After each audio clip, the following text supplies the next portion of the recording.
Bienvenue à vous si vous nous rejoignez à l'instant. Et si le vent était en train de tourner pour de bon, il faut toujours rester très prudent avec Donald Trump, mais il y a un changement de braquet depuis quelques jours maintenant du président américain vis-à-vis de Vladimir Poutine. Les sanctions commencent enfin à tomber. On en parle en détail avec autour de la table Claire Cambier. Bonjour. Bonjour. Merci d'être avec nous. Vous êtes journaliste international LCI. À vos côtés, Benoît Billan. Bonjour. Bonjour. Vous êtes historien militaire, spécialiste des questions stratégiques, auteur de Conduire la guerre, entretien sur l'art opératif, c'est paru aux éditions Perrin. Et puis le général François Chauvency, bonjour à vous, consultant géopolitique LCI. Alors Donald Trump montre des signes sérieux d'agacement. Vous savez qu'il voulait cette réunion avec Vladimir Poutine à Budapest. Cette réunion n'aura pas lieu et depuis ça s'enchaîne, ça s'accélère. Écoutez le président américain. Pour être honnête, la seule chose que je peux dire, c'est qu'à chaque fois que je parle avec Vladimir, nous avons de bonnes conversations, mais elles ne mènent nulle part. Écoutez, il mène une guerre, il est en guerre. Ce sont deux camps très compétents, et c'est ainsi que fonctionne la guerre. On ne sait jamais avec la guerre, mais je dirais qu'il est temps de conclure un accord. Et pour conclure un accord, eh bien, il faut accélérer le bras de fer. C'est ce qu'il est en train de faire, le président américain. On va parler dans un instant des sanctions qui vont tomber sur Moscou. On va rejoindre notre correspondante accréditée à la Maison-Blanche. Bonjour Sonia Dridi. Trump visiblement très agacé cette fois, peut-être pour de bon, par le comportement de Vladimir Poutine. Oui, c'est un Donald Trump extrêmement frustré qui a finalement autorisé qu'il y ait des sanctions contre la Russie, également sûrement poussé par de nombreux républicains, notamment au Congrès, qui depuis des mois déjà disent qu'il faut émettre ces sanctions contre la Russie pour mettre une pression supplémentaire.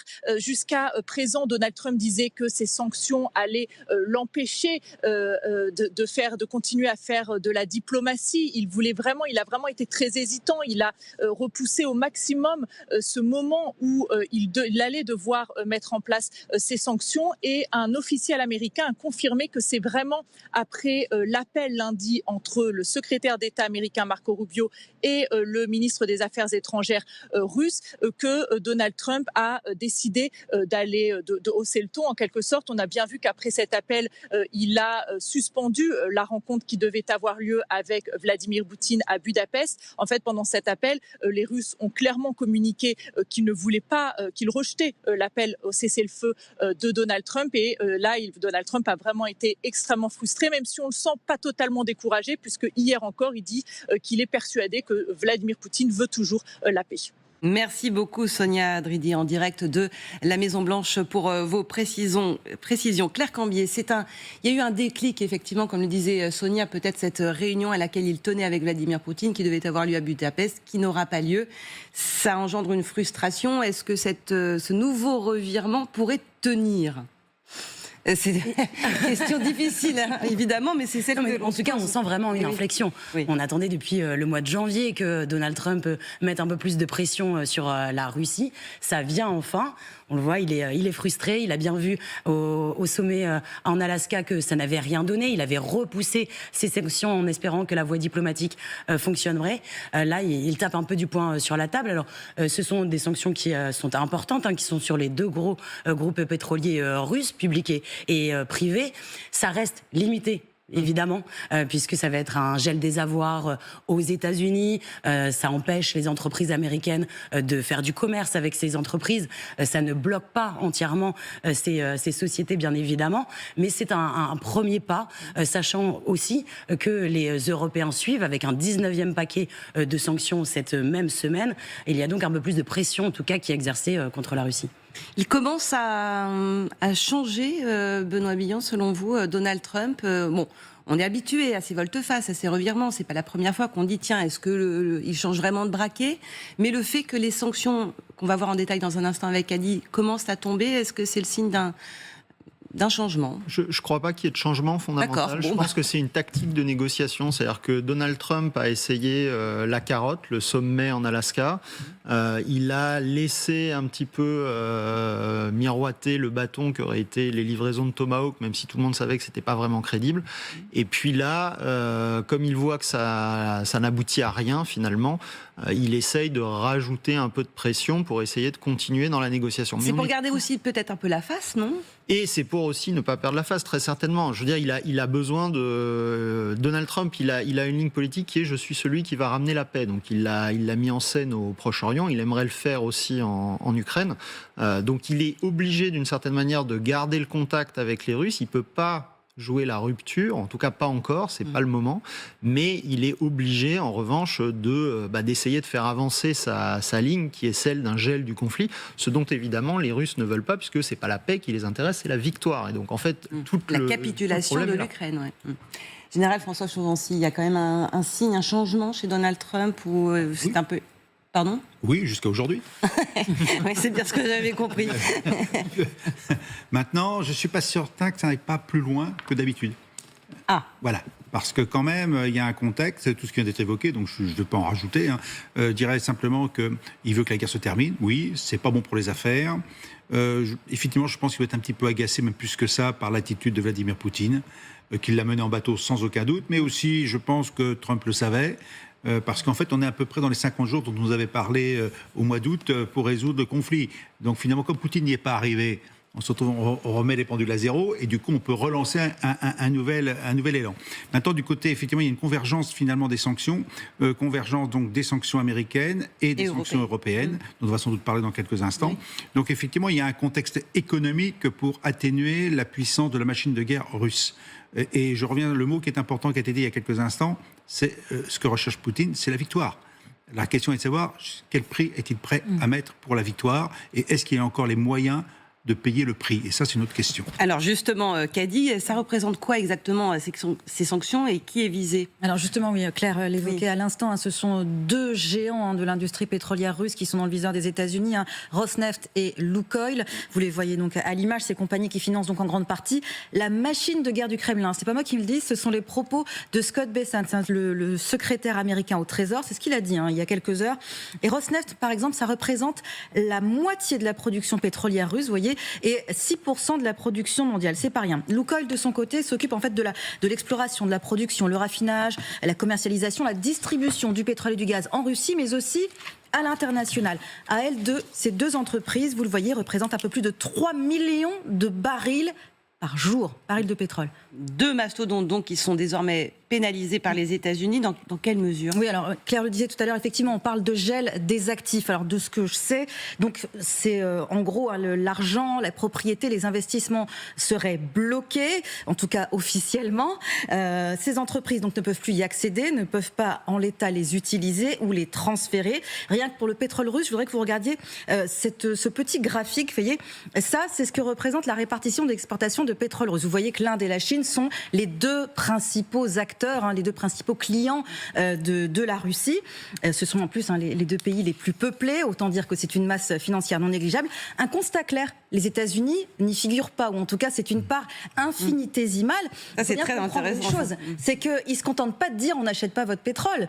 Ça passe par des biais plus subtils que ça. Ils ciblent en fait des services essentiels pour l'exportation du pétrole russe. Les banques, les assurances par exemple, qui sont souvent localisées à Londres ou aux États-Unis. Par ailleurs, Washington a une influence très importante sur les deux pays là qu'on vient de voir, l'Inde et la Chine. Washington les exhorte justement à arrêter de commercer avec l'Inde et la Chine, avec évidemment derrière une contrepartie. Et là, ce sont des sanctions indirectes, c'est-à-dire que c'est la deuxième salve. En gros, l'Inde et la Chine n'ont qu'à trouver des fournisseurs alternatifs. Un refus pourrait donc les exposer à des sanctions secondaires de la part des États-Unis. Et puis je voudrais finir avec cette phrase, il y a quelques heures, que j'ai trouvée sur Reuters, qui a interrogé une personne qui était justement dans ces discussions et qui nous dit « Les raffineurs publics indiens examinent en ce moment même leurs documents pour s'assurer qu'aucun approvisionnement ne provient directement de Rosneft et de Lukoil. » Autrement dit, c'est déjà en route, quoi. Merci beaucoup, Kady. Donc ça veut dire que On sent qu'il y a aussi une pression qui est exercée sur les partenaires de la Russie, et en premier lieu donc l'Inde, avec les raffineries d'État qui examinent leurs contrats. Il y a aussi raffineries privées qui ont a priori annoncé qu'elles allaient arrêter les importations. On le voit aussi sur les prix du marché. Ce matin, c'est le prix du pétrole, le baril Brent qui a pris 5%. Donc il y a des conséquences. Et il y a d'ailleurs des réactions en Russie. Même si officiellement on dit que ça n'aura pas de conséquences, etc. Il y a Dimitri Medvedev qui a indiqué que c'était un acte de guerre contre la Russie et que si Trump jouait les faiseurs de paix, en réalité la guerre de Biden était passée dans les mains de Trump et qu'il menait bien la guerre contre la Russie, que c'était devenu un ennemi. Même pas mal, semblent dire les Russes, sauf que si quand même.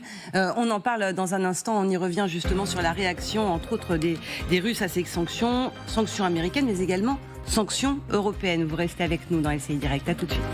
Le LCI Direct continue, on vient d'évoquer à l'instant les premières sanctions américaines depuis janvier dernier. Elles tombent contre 2 géants pétroliers russes. Et puis il y a aussi l'Europe et les Européens, eux, en sont un énième train de sanctions, le 19e très précisément. Bastien Auger, vous êtes à Bruxelles pour LCI avec Éric Josset. Ça y est, ce 19e train de sanctions a été adopté ce matin. Oui, en effet, les 27 pays de l'Union européenne se sont mis d'accord ce matin pour la 19e fois. Ils veulent donc tenter d'asphyxier un peu plus l'économie russe. Alors la nouveauté de ce train de sanctions, cette fois-ci, elle porte sur le gaz naturel liquéfié russe. Il sera interdit d'en importer en Europe à partir de l'an prochain, voire même un peu plus loin, 2017 pour certains contrats. Ce à quoi s'ajoute des renforcements de sanctions existantes, notamment sur les navires pétroliers de ce qu'on appelle la flotte fantôme. Vous savez, c'est bateaux qui contournent les interdictions d'importation de pétrole russe. L'objectif donc toujours, mettre un peu plus de pression sur la Russie d'un côté et puis de l'autre, essayer de soutenir un peu plus financièrement l'Ukraine. Pourquoi pas en utilisant les avoirs russes qui sont gelés en Europe. C'est l'objet d'une discussion aujourd'hui, discussion à la fois technique et polémique parce que certains pays, la France en premier lieu, ont longtemps été assez frileux sur cette idée, craignant le précédent que cela pourrait créer, craignant aussi une déstabilisation du monde de la finance. Tout l'objet donc des discussions aujourd'hui, c'est d'essayer de chercher un mécanisme qui ne soit pas une pure confiscation de ces avoirs russes, mais qui permette quand même de financer un prêt à l'Ukraine à hauteur de 140 milliards d'euros dans les années qui viennent et qui permettrait notamment de financer l'achat d'armes. L'Europe aujourd'hui veut montrer, je cite, que nous ne sommes pas fatigués. Ce sont les mots utilisés ce matin par le président du Conseil, Antonio Costa, au moment d'accueillir ici à Bruxelles Volodymyr Zelensky. Merci beaucoup Bastien Auger, merci également à Éric Josset qui vous accompagne à Bruxelles. Pas fatigués les Européens, c'est vrai que il y a aussi un bras de fer psychologique qui se joue, c'est dans la durée, et on sait très bien, et on le répète suffisamment sur le plateau de LCI, que Vladimir Poutine a tout le temps pour lui, sauf que là, hasard du calendrier, successivement, les Américains, les Européens qui frappent avec des sanctions. Est-ce que ça va finir par peser ? Ça pèse, je veux dire, il y a un effort d'adaptation de l'économie russe qui en fait date dès 2014. Ils ont commencé à réfléchir à comment se déconnecter d'une partie des économies occidentales pour justement résister à ces sanctions. Maintenant, si les 18 précédents paquets de sanctions n'ont pas marché, il y a fort peu de chances que le 19e fonctionne. C'est déjà ce que j'avais dit quand il y avait eu le 18e paquet de sanctions. Et le 15e avant et le 14e. Je le dirai quand il y aura le 20e, parce que c'est très probable qu'il y en ait un 20e. Sauf que là, ça va de pair avec les États-Unis. Oui, mais c'est pas la première fois. Quand c'était Joe Biden qui était président des États-Unis, il y avait des sanctions américaines qui étaient concomitantes aux sanctions européennes. Ça, aujourd'hui, si vous voulez, l'investissement politique de la Russie dans la guerre en Ukraine, l'effort militaire de la Russie dans la guerre en Ukraine sont trop importants pour que le paramètre économique les convainque de changer d'attitude. Ils ont trop investi. tout simplement. Et donc en fait, ça ne sera pas, c'est plus un moyen pour les Européens de dire regardez, on fait quelque chose, on ne lâche pas l'affaire, mais dans cette guerre d'usure finalement. Voilà, mais ça n'enlève pas le fait que d'une part, il y a une situation militaire sur le terrain qui se dégrade de jour en jour pour l'Ukraine, et que d'autre part, les Européens n'ont absolument aucune stratégie de sortie de guerre. Et en fait, le vrai problème, il est là. On peut faire 20 ou 30 ou 40 paquets de sanctions, mais on ne sait pas comment on sort de cette guerre en Ukraine. Et c'est ça le véritable problème. Alors, réaction des Russes par la voix de la porte-parole du ministère des Affaires étrangères qu'on va écouter, Anastasia Zakharova. Notre pays a développé une immunité solide contre les restrictions occidentales et continuera à développer avec assurance son potentiel économique, y compris dans le domaine énergétique. Claire Cambier, c'est ce que disait Benoît Billon, finalement, c'est ce qu'elle dit très clairement, même pas mal. Oui, Même si il y a comme voilà, c'est ce qui est affiché voilà, officiellement. On ne peut pas non plus dire que l'économie russe se porte très bien. Elle n'est pas florissante non plus. Non, exactement. On a vu quand même qu'il y avait de plus en plus de difficultés, qu'il y a le secteur pétrolier, le secteur gazier qui ont quand même pris des coups, que énormément et sur l'économie de guerre en Russie, mais que tous les autres secteurs se portent très mal, notamment la production de voitures, par exemple, ou tous les secteurs civils. Et donc, ça pèse sur la population russe. Pour le moment, c'est pas ça qui va faire flancher Poutine, clairement, puisque pour lui, disons, le but est plus important et il ne pourra pas finir sans avoir obtenu un gain. Donc, c'est pour ça que Donald Trump envisageait cette idée de lâcher le Donbass pour lui offrir une victoire, entre guillemets. Mais là-dessus, c'est les Ukrainiens qui ne lâcheront pas. Et effectivement, Général François Chauvency, sur ces sanctions européennes, 19e train, bon, c'est une guerre d'usure, certes. Oui, nous sommes dans une guerre d'usure de part et d'autre, aussi bien du point de vue militaire d'ailleurs que du point de vue économique. C'est au premier qui dira « ça me coûte trop cher de continuer de faire la guerre ». Que ce soit aussi bien pour les Ukrainiens que pour les Russes. Alors, effectivement, les Russes aujourd'hui n'ont pas l'air de vouloir faire marche arrière. Effectivement, ils sont très engagés. On pourrait se poser la question de savoir non, je ne les vois pas aujourd'hui reculer sur les objectifs de guerre qu'ils ont à la date d'aujourd'hui. J'aime bien le dire souvent. On verra pas dans 3 mois, on verra ce qui se passe. Mais pour l'instant, c'est vraiment quoi qu'il en coûte. Ah, c'est le quoi qu'il en coûte qui est appliqué là effectivement pour les Russes. Voilà. Maintenant, de l'autre côté, il faut quand même qu'on prenne bien conscience que c'est nous qui finançons la guerre en Ukraine et que l'impact économique, il existe aussi pour nous. Et que quand les Ukrainiens disent qu'ils ont besoin de 60 milliards d'euros par an pour fonctionner, me semble-t-il, c'est quelque chose comme ça, c'est un article, je crois, du Monde, du Figaro aujourd'hui, ça veut bien dire qu'il y a quelqu'un qui va payer. Alors maintenant, les ressources sont sur cet emprunt que prendraient les Ukrainiens. C'est 140 milliards d'euros. Voilà, hein, sur ça, les avoirs. C'est un prêt de 140 milliards d'euros. Oui, mais c'est un emprunt qui prendrait sur les avoirs russes. Gelés. Voilà, gelés. Voilà. Effectivement, il faut même un jour rembourser. Hein. Voilà, donc on est dans une situation aujourd'hui où ni l'un ni l'autre ne veulent céder. Les Européens ne veulent pas céder non plus. Pour eux, par principe, c'est un principe qui est défendu de droit international, l'agression ne doit pas payer. Maintenant, la question est de savoir, est-ce que nous avons les moyens que cette agression ne paye pas? À la date d'aujourd'hui, on tente de faire, pas illusion, on fait quelque chose qui a été dit d'ailleurs, oui, on fait illusion, pas illusion, on fait quelque chose pour dire oui, on ne laissera pas. Maintenant, la crédibilité de l'affaire, je dirais que si on devait raisonner militaire, tout dépend de ce qui se passera sur le terrain. Si l'armée ukrainienne est capable de tenir suffisamment longtemps pour que les sanctions s'appliquent, parce que ce qu'on dit aujourd'hui, il faut que c'est le temps de se mettre en place, et donc il faut des mois. Alors, est-ce que l'armée ukrainienne tiendra jusqu'au bout? Est-ce qu'elle ne sera pas obligée de reculer? Et à un moment donné, c'est là qu'on aura la vérité des prix. Alors pour l'instant, les Européens, à mon avis, avec les Américains, font globalement ce qu'il faut pour soutenir l'Ukraine, pour au moins gagner le temps nécessaire pour laisser l'espoir que le camp du bien peut-être gagne sur le camp du mal. Maintenant, je mets ça en réserve sur le résultat final. Ça va un peu plus loin. Alors déjà, sur ce coût pour les Européens, c'est ce prêt des avoirs gelés de 140 milliards, les Européens espèrent bien faire payer la facture aux Russes in fine. Vous faites bien de rappeler ça. C'est pas un mot là-dessus. Mais c'est quand même, c'est en tout cas l'objectif affiché. Et puis, deuxièmement, s'il y a cette aide monumentale, on peut le dire, à l'Ukraine, c'est aussi pour protéger le reste du territoire européen avec cette frontière, cette ligne de combat qui est aux portes de l'Europe. C'est là aussi l'objectif des Européens. Ce n'est pas aider le camp du bien uniquement. Oui, alors, les 2 points. Je vais répondre.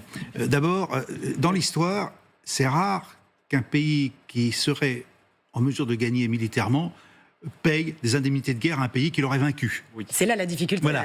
Je ne vois pas aujourd'hui l'Ukraine vainqueur et je vois plutôt la Russie gagner, ce qui veut dire que c'est pas la Russie qui va payer la reconstruction de l'Ukraine, sauf si elle perdait la guerre. Ça, c'est le premier point. Le deuxième point, la ligne de contact, vous avez raison, on paye notre sécurité au plus loin en finançant l'armée ukrainienne et le sang des soldats ukrainiens. Oui, c'est pour ça qu'il faut gagner du temps, qu'on l'alimente. Mais la question qu'on pourra poser, et puis on va peut-être en parler d'ailleurs après, c'est combien de temps les Européens pourront se contenter de donner de l'argent pour avoir des Suisses, et que peut-être, il y a un moment, il va peut-être falloir faire autre chose que des gens qui se battent pour nous. Et ça, c'est la vraie question qui se pose aux Européens, et ils ne sont pas encore mûrs pour accepter la réponse.